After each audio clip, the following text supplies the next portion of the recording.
Hi guys, ఈనాడు జనవరి 24 so date 24 తారీఖు 1వ నెల 2024 సేమ్ డేట్ అనమాట.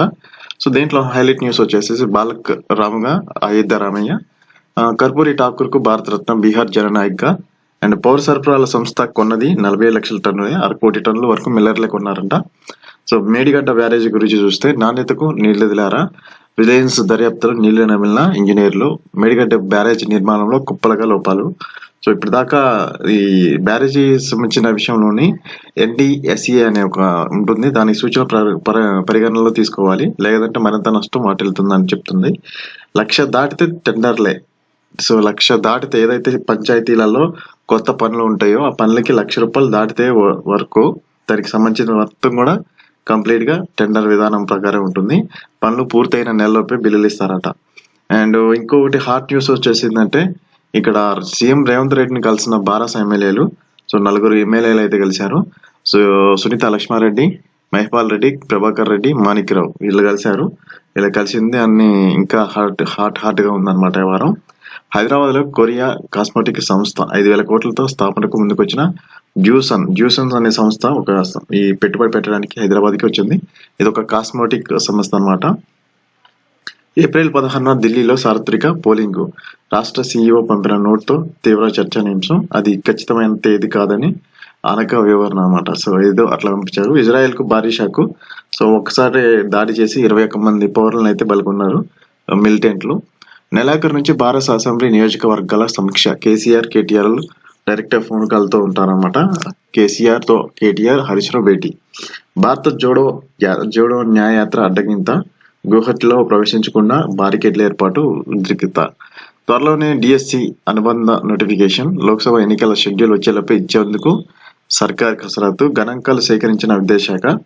ఈ ఏడాది పదవి విరమణ చేయనున్న టీచర్లు 3,800 మంది. సో ఇవి కూడా యాడ్ అయ్యే అవకాశం అయితే ఉంది.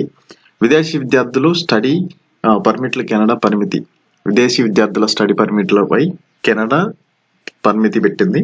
సో మన ఇండియన్స్ ఎక్కువ ఉంటున్నారంట, అందుకే వాళ్ళు పర్మిట్ పెట్టేశారు.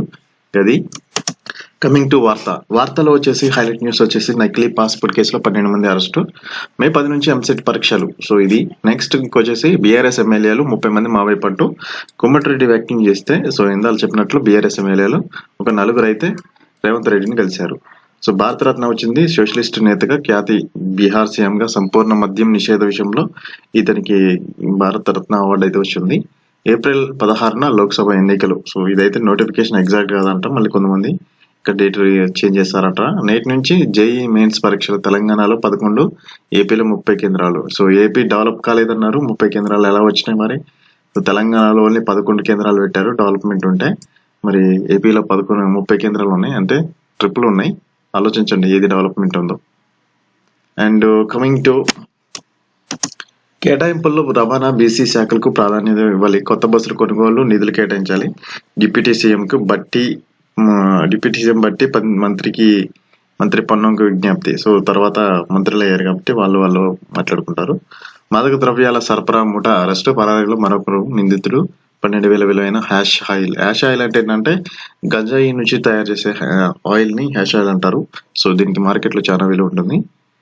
అండ్ TNGO, TGO సంఘాల కొత్త కమిటీలు. మే 10 నుంచి ఎంసెట్. కోల్ ఇండియా లాభం 6,800 కోట్లు. మధ్యాహ్నం భోజనానికి 97 కోట్లు విడుదల చేసింది. పాకిస్తాన్ పార్టీ పథకంపై గొడవ. కన్న కొడుకును కడతీర్చిన తండ్రి.